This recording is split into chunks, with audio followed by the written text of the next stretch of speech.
Vamos agora para Juazeiro do Norte, lá no Ceará, entrevistar a engenheira química especialista em cerveja, a Quílvia Cordeiro. Oi, bom dia, Quílvia. Prazerzaço falar contigo aqui no Cidade Viva. Tão jovem e já uma cervejeira, já sabendo distinguir qual é a cerveja aqui mais gostosa, qual é a cerveja que você deve tomar, dependendo do clima e tudo mais. Será que se toma cerveja como se toma vinho, dependendo da temperatura, do ambiente e tudo mais? Enfim, mas vamos então primeiro começar pelo começo. Bem, Quílvia, você é de Juazeiro do Norte, aí no Ceará, interiorzão. Me descreve um pouquinho aí como é que é a tua cidade para a gente se sintonizar. Bom dia, tudo bem? Quero, antes de qualquer coisa, agradecer muitíssimo o convite. É um grande prazer falar sobre o trabalho, falar sobre o até tirar aí alguns mitos que existem na cabeça das pessoas. E essa oportunidade, sem dúvidas, foi recebida com muita alegria. Muito obrigada. Obrigado. Então, eu estou aqui em Juazeiro do Norte, a terra da Romaria, a terra do Padre Cícero, aqui no interior do Ceará. E é daqui que a gente vai bater esse papo hoje sobre cerveja. Olha, me diga primeiro aí, como é que se faz uma cerveja gostosa? Por que você teve esse interesse? Sua família gosta de festança, de tomar umas e outras? É sua bebida predileta? Por que você, então, tentou enveredar por esse caminho? Pois é, interessante. Minha família, meu pai toma cerveja uma vez ali, outra aqui. Minha mãe também não toma cerveja, minhas irmãs não tomavam, enfim. Eu tive esse interesse surgiu ainda na época da faculdade, eu fazia engenharia química. E eu me encantei com o processo produtivo da cerveja, por essa mágica que mais parecia com cozinhar, mas que trazia um mundo sensorial diferente. O que acontece? A gente passou a vida toda tomando as mesmas cervejas. Aquela cerveja que era para ser tomada bem gelada, aquela cerveja que tinha uma proposta mais de refrescância mesmo. E aí eu me deparei com um mundo de oportunidades sensoriais. Cervejas que remetiam a café, a amora, a morango, a banana, a cravo. E eu comecei a perceber que esses sensoriais poderiam ser adicionados na cerveja, através de frutas, de ervas, etc. Mas podiam também advir do próprio processo produtivo. Então imagine, uma cerveja que não tem a adição de banana e cravo, mas ela traz esse sensorial a partir do próprio processo produtivo. E aí foi o primeiro clique onde eu falei, olha, eu acho que isso é interessante de conhecer, e fui estudar, foi pela curiosidade da parte da ciência mesmo, e depois me apaixonei, porque sabe quando você gosta de comer uma boa comida? É a mesma sensação quando você toma uma boa cerveja. Para ser um sommelier de cerveja, não precisa necessariamente ser uma pessoa que goste de tomar muita cerveja, um Zeca Pagodinho, né? Um pouquinho de vez em quando já dá para distinguir qual é a boa cerveja, não é verdade? Pois é, existe esse mito de que cervejeiro passa o dia tomando cerveja, de que cervejeiro tem que ter essa relação com o exagero, né? E a gente sabe que, de fato, existe uma linha tênue entre o prazer da boa degustação e o alcoolismo, de fato. Mas essa linha, apesar de tênue, existe. E a degustação é uma arte onde você consegue se presentear com o prazer de estar tomando ali aquele mundo sensorial. Então, vamos lá. Depois que eu terminei a faculdade de engenharia química, eu fiz especializações, uma delas foi em sommelieria. E na sommelieria a gente aprende muito isso, que a cerveja artesanal, ela tem inclusive essa proposta do beba menos, beba melhor, que faz com que você entenda que você não precisa tomar uma grade inteira de cerveja para você aproveitar aquele momento cervejeiro, para você aproveitar aquele momento de descontração. Então as cervejas vêm muito também nesse quesito de desmistificar que tem que sempre beber muita cerveja. Cerveja artesanal necessariamente tem que ter um teor alcoólico maior do que as tradicionais que a gente vê aqui? Não. O teor alcoólico, ele advém do próprio processo produtivo. O que acontece? Tem o açúcar ali que está presente no malte, que, enfim, através do amido, que depois é quebrado em açúcares menores, e toda cerveja passa pelo processo de fermentação, que é quando esse açúcar é transformado em álcool e CO2, gás carbônico. Tem muita gente, inclusive, que acha que coloca álcool na cerveja. Não. É através de um processo, é parte do processo ali que faz com que o álcool seja gerado a partir da fermentação. Então, eu posso ter perfis alcoólicos diferentes, porque eu tenho perfis de fermentação diferentes. Então, eu posso ter cervejas que me entreguem mais em um perfil alcoólico baixo, que vai trazer mais esse sensorial de refrescância mesmo, e eu posso trazer perfil sensorial de aquecimento maior, que vai me trazer um aquecimento aqui na região da boca, da garganta, do peito. Então, não tem necessariamente que ser um teor alcoólico alto ou baixo. O mestre cervejeiro vai brincar com sua receita e vai entregar aí uma cerveja de acordo com a proposta inicial. Pode ser um teor alcoólico alto ou um teor alcoólico baixo. E Kilvia, de uns tempos para cá, a cerveja tradicional vem com a nova roupagem, tipo assim, puro malte. Dizem que engorda menos, que não tem milho na composição, enfim. Diga aí que mito é esse da cerveja puro malte engordar menos ou não, é verdade ou não. Eu, particularmente, o sabor da puro malte eu não aprecio muito. Eu prefiro a cerveja mais adocicada, mais geladinha, né? Aquela mesmo já tradicional de muitos anos. Mas fala um pouquinho aí da cerveja puro malte, que diferença é essa e por que as pessoas estão aderindo a esse tipo de cerveja? Vamos lá. A puro malte, existe mais um mito que a gente vai conversar aqui agora. Existe meio que uma ideia no imaginário de algumas pessoas que a cerveja, por ser puro malte, apenas já diz que a cerveja é boa. E que quando a cerveja não é puro malte, ela não é boa. Isso não existe. Por quê? Se a gente for tomar, por exemplo, uma cerveja belga, que tem o tradicionalismo ali de uma escola cervejeira que tem essa criatividade muito no DNA.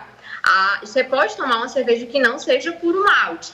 O que é que diferencia uma cerveja ser boa ou não? Primeiro ponto, não é ser ou não puro malte. Você pode tomar uma cerveja puro malte péssima e você pode tomar uma cerveja que não seja puro malte excelente, porque o cervejeiro optou em colocar outros adjuntos que entreguem uma experiência sensorial mais complexa. Então, essa questão do puro malte, acaba que algumas pessoas fazem essa diferenciação relacionando cerveja puro malte a bom e cerveja que não é puro malte a ruim. Então, e foi muito importante você ter feito essa pergunta, porque existe esse mito e o meu trabalho é exatamente nesse ponto. Porque, veja, a cerveja artesanal ainda é muito associada a pessoas que têm uma condição financeira melhor, que tem mais dinheiro para comprar cerveja artesanal, sabe? E a Rise Beer, que é a minha empresa que hoje atua no mercado cervejeiro, ela age exatamente democratizando o acesso às cervejas. Então, você aí que está nos assistindo, se você quer ter a curiosidade de ter essas experiências, mas acha, eu não quero investir agora no curso de sommelier, então eu tenho uma empresa com mais 2 sócios, o Ivan Tosi e o Denis Rodrigues, e a nossa proposta é fazer com que aí na sua casa, do mesmo jeito que a gente está conversando agora, as boas informações sobre cerveja cheguem e você consiga conhecer esse mundo. Assim, eu tomando minha cerveja aqui e você aí. Bem, cerveja, independente da marca, interessante que ela venha estupidamente gelada, né? Véu de noiva, canela de pedreiro. A cerveja artesanal necessariamente tem que ser dessa forma, vir empoada ou não? É um outro mito, que cerveja tem que ser sempre estupidamente gelada. Por quê? Sabe, por exemplo, quando eu era criança, eu lembro que eu fui furar aqui furar aqui a orelha para colocar um brinquinho, e aí eu lembro muito bem de colocando um gelo. Obviamente, hoje existe aí uma tecnologia, mas você tem outras formas, mas eu tenho muito na minha memória essa experiência, sabe? E depois eu entendi.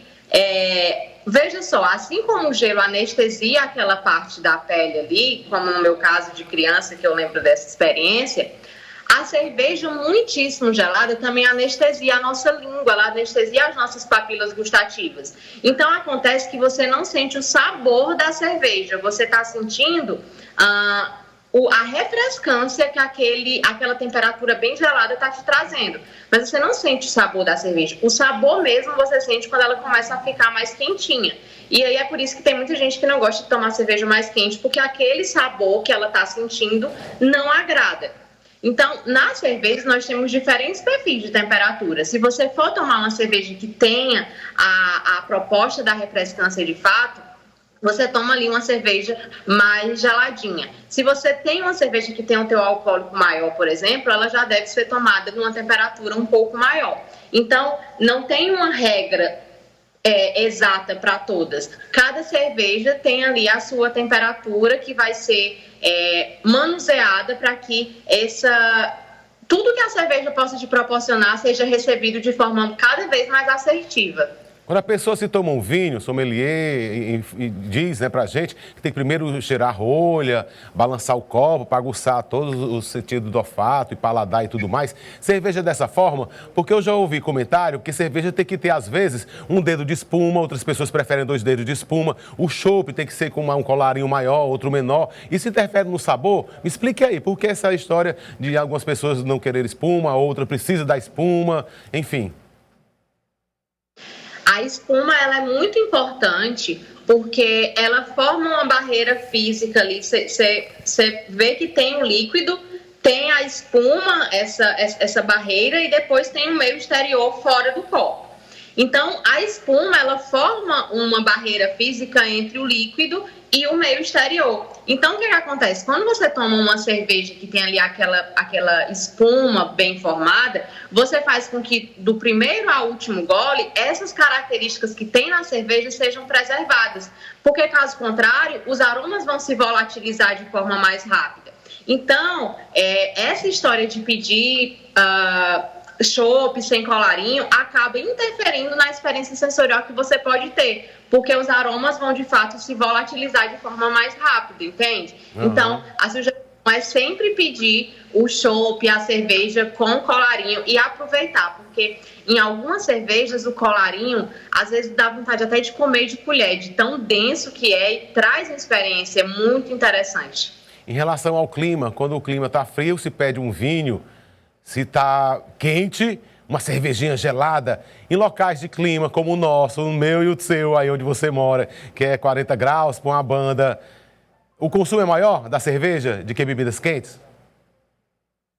Sim, a gente vive numa terra muito quente, né, Laís? A gente tem essa graça de viver numa terra que tem aqui um solzão todo o tempo. Então, o que é que acontece? Por exemplo, aqui em Juazeiro do Norte, se eu quiser agora, meio-dia, abrir uma Stout, por exemplo, que é uma Russian Imperial Stout, uma RIS, que é uma cerveja que tem um teor alcoólico maior, que ela tem presença de notas de café, de torra, até de chocolate, ela traz essa entrega sensorial puxada para o torrado, com perfil alcoólico maior. Se eu quiser tomar essa cerveja agora, meio-dia, como ela é muito alcoólica, se eu estiver no calor, eu não vou ter uma experiência tão boa, porque eu vou ficar, assim, essa cerveja traz o aquecimento. Lembra que eu falei anteriormente que o álcool traz esse aquecimento?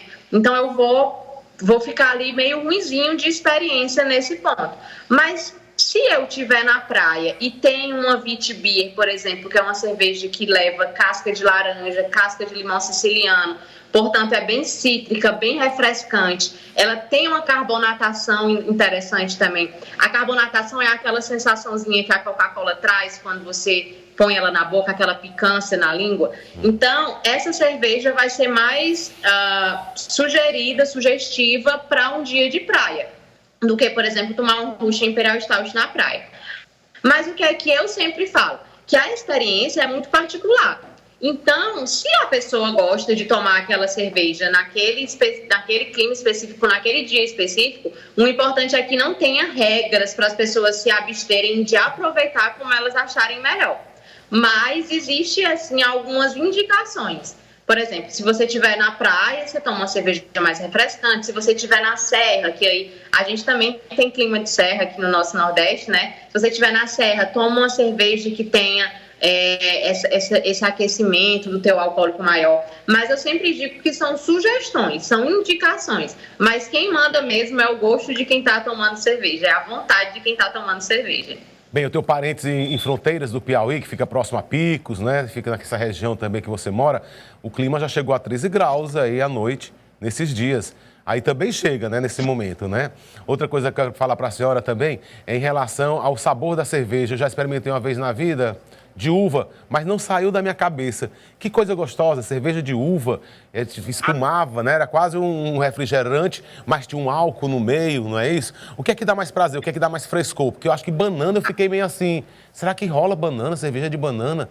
Uva é mais cítrico, é mais ácido, né? Dá uma nota assim, a mais. Quais são as frutas que mais combinam para se fazer cerveja?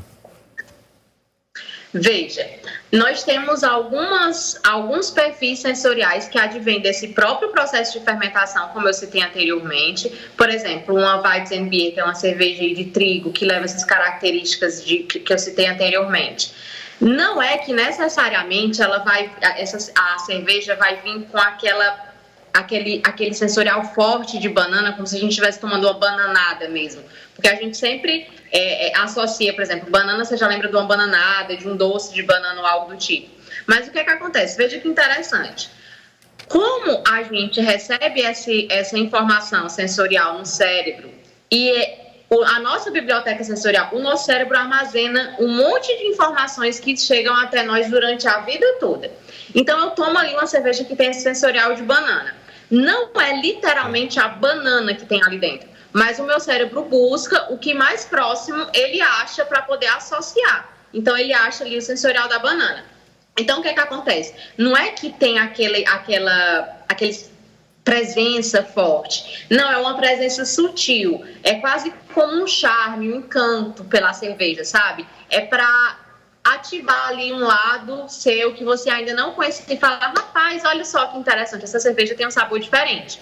E sobre as frutas que geralmente se costuma colocar, o céu é o limite, Laércio. Os cervejeiros têm essa criatividade muito grande de brincar com frutas diferentes. Então, você pode fazer uma cerveja desde caju, siriguela, cajá, até uma cerveja com frutas secas, com amora, enfim. Então, e aí o que é interessante? Veja só, você não precisa gostar de todas as cervejas. Você não precisa se obrigar a fazer com que tudo aquilo seja agradável para você. E é por isso que a cerveja artesanal é tão interessante, porque, veja, você disse que tomou uma cerveja que tinha uma característica de uva, que já era mais refrescante e tal. Provavelmente, se eu te oferecer agora uma cerveja que leve frutas vermelhas, que tem essa refrescância, que tem essa carbonatação que eu citei anteriormente, você vai gostar também. Então, a gente identifica aí pela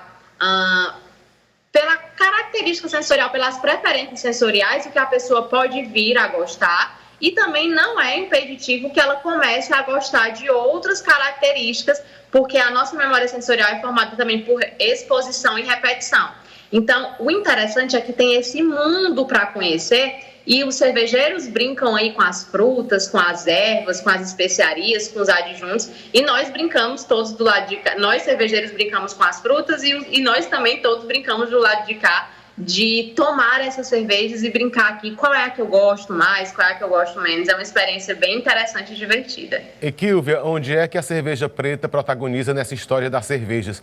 Que desde criança, quando eu vejo tomar cerveja preta, é mais para mulheres e para mulheres lactantes, que diz que produz mais leite e tudo mais. Fala um pouquinho aí da cerveja preta. Perfeito. A cerveja preta, essa cor escurecida, essa cor enegrecida ela advém aí dos maltes. O que acontece? Nós temos vários tipos de malte. Nós temos vários tipos de malte, vários tipos de lúpulo, vários tipos de levedura e vários perfis químicos de água. São os 4 ingredientes básicos da cerveja. Então, tendo vários tipos de malte, eu tenho desde o maltezinho ali Pilsen, que é um malte mais claro, até um malte mais escuro. E o que é que esse malte escuro entrega para a cerveja? Essa cor mais escura, e também alguns perfis de torra, como o café, como o chocolate. Então, se você está tomando uma cerveja escura, provavelmente você vai sentir esses sensoriais que eu citei, e não necessariamente porque foi adicionado café ou porque foi adicionado essa torra, mas porque, aí a gente volta para o que eu conversei anteriormente, o próprio processo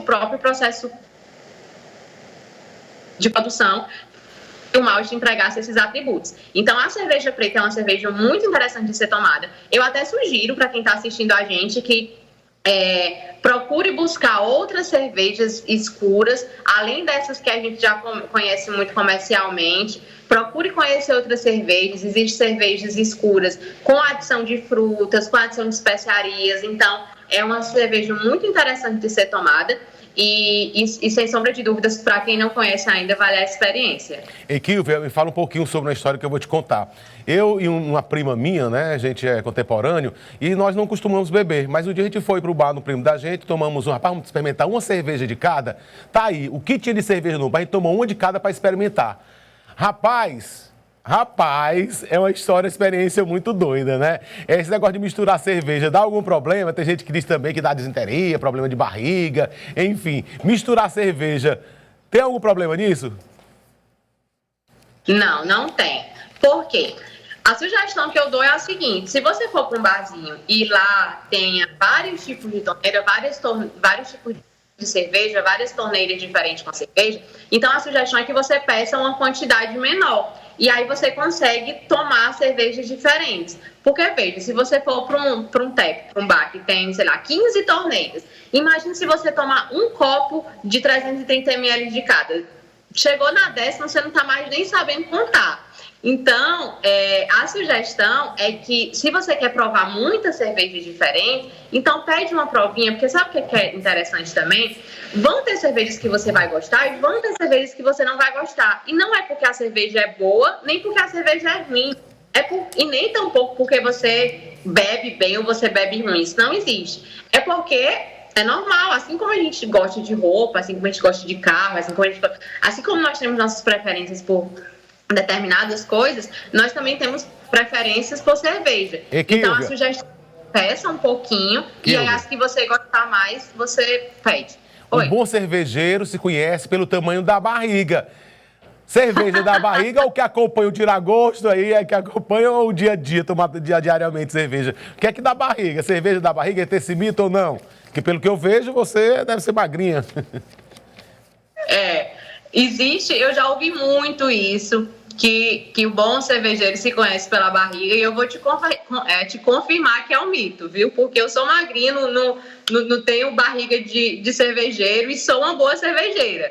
Então, essa história de que eu não posso me aprofundar muito mais minuciosamente sobre essa questão, mas a parte de como a cerveja interage no corpo, sobre a parte de nutrição. Inclusive, estou com uma nutricionista convidada lá para o meu Instagram para a gente fazer uma live para conversar sobre isso, porque tem muito essa história de que cerveja engorda. Mas o que eu posso dizer é que, vamos lá, eu tomo cerveja e não tem problema de ter ficado com barrigão. Então, talvez, eu vou dar uma sugestão. Talvez o que engorde seja o tira-gosto que a gente toma com a cerveja, viu? O certo é tomar o primeiro copo de cerveja de uma lapada só. Se a história ficar bibicando, colocando só 2 dedos de cerveja, quando você vai tomar cerveja, e também a questão do copo americano. Diz que aquele copo tradicional dá uma cerveja mais gostosa, né? Tem umas manias que cada cervejeiro tem. Existem copos diferentes para estilos diferentes de cerveja. Alguns que prendem mais o aroma dentro do copo, alguns que estimulam que o aroma saia, por exemplo. Para a própria apresentação da espuma. Existem copos diferentes. Mas o que eu sugiro é que, para quem está começando, não se preocupe especificamente com isso. Vamos lá, entre você tomar uma boa cerveja num copo que você tem aí na sua casa e você deixar de tomar porque você não tem o copo certo, eu sugiro que você tome no copo que você tem na sua casa. É o que a gente sempre fala na Rise Beer, que é a nossa empresa de cursos. Nós temos essa... O tempo tá tão curto que eu quero te perguntar um bocado de coisa e André fica me cutucando. Bora, que a gente tá com meia hora conversando. Mas espera aí, o tira-gosto daqui no nosso Piauí é um sarapatel, uma panelada, um frito de tripa. Qual é o tira-gosto daí? Creio que seja quase gêmeo como o nosso, né? Aí do Cariri, tira-gosto pra cerveja, que é o melhor. Aqui piaba, também né? Piaba sequinha, crocante. A gente tem muita essa comida nordestina da tripinha, do sarapatel, enfim, da puxada. E o interessante é que para cervejas existem tipos diferentes de comida para tipos diferentes de cerveja que harmonizam. Então, independente da cerveja que você estiver tomando, sempre vai ter uma comida que vai encaixar muito bem com aquela cerveja. O bacana da cerveja é isso. Bacana demais. Eu queria te perguntar tantas outras coisas, mas esse é o programa todo e tem muita coisa para a gente mostrar. Outra oportunidade a gente conversa mais. Mas para quem quiser saber mais de toda essa história, sommelier, sua história também, vai ter live, vai ter seu endereço eletrônico, qual é? Como é que as pessoas pegam mais informação? Existem 2 canais de comunicação que, para quem gostou desse papo, pode continuar aqui conversando comigo ad eterno sobre isso, para os próximos dias e meses, que é o meu canal do Instagram, é Kilvia Cordeiro Beer, Kilvia com K-Y-L-V-I-A Cordeiro. Você colocar Kilvia Cordeiro, vai ser a primeira ruiva que você vê lá na frente. É fácil de achar. E esse canal de comunicação a gente sempre coloca, faço sempre live, tiro dúvidas, respondo caixinha de perguntas, eu estou sempre falando sobre cerveja lá. E tem o perfil da minha empresa, que é a Rise Beer. Então, já deixo o convite. Para quem quer aprender sobre cerveja de maneira simples, leve, divertida e barata, quer fazer tudo, quer saber tudo, inclusive como é que faz cerveja em casa. Se você quer aprender a fazer cerveja em casa e quer aprender tudo sobre esse papo que a gente teve aqui, corre lá no Rise Beer. É um plano de R$ 39,00, R$ 39,90, que você aprende tudo. Barato, divertido, com uma qualidade ímpar. E a gente vai continuar batendo esse papo por lá. Então, corre lá, fala comigo lá no Instagram. Oi, vim pelo programa, que a gente já conversa e você já vira nosso aluno e a gente já continua essa caminhada cervejeira. Rise Beer, R-I-S-E-B-E-E-R, Rise Beer e Kilvia Cordeiro. Espero vocês. A gente pode até pôr um cupom de desconto aqui para quem for aqui do programa. Fala lá comigo que eu ponho esse cupom de desconto para vocês. Eita, só é do Cidade Viva, viu? No Cidade Viva que tem desconto. Kilvia, muito obrigado. Kilvia Cordeiro, lá de Juazeiro, aqui moldurada por quadros lindos, aqui parece muito com o nosso artista plástico, Nonato Oliveira, aqui o Mandacaru, não é esse tipo de Mandacaru. Isso. Eu creio que esse aqui de trás não, deve ser uma outra história diferente, não deve ser uma paisagem daí. Mas esses 3 daqui são... Quem é o artista plástico daí? Prestigia o artista plástico daí? Quem é? É a Diluarte, é uma empresa, uma loja que eu comprei que chama Diluarte e é pintado à mão, muito bonito, né? Valeu, muito bacana, representa aí o nosso Cariri. Kilvia, é um prazerzaço falar contigo, eu acho que durante a noite todinha pra gente saber mais coisas, histórias, e era bom se fosse numa mesa de cerveja. Grande abraço! Muito obrigada pelo convite, fiquei muito feliz, o papo foi excelente. Para quem quer continuar conversando sobre cerveja, nessa nossa mesa de bar online, me segue lá, Kilvia Cordeiro, espero vocês e valeu, muito obrigada, tá? Valeu, obrigado, digo eu. Uma ótima conversa aí com Kilvia Cordeiro, de Juazeiro do Norte, diretamente ao vivíssimo aqui conosco em Teresina, no seu Cidade Viva, tá legal?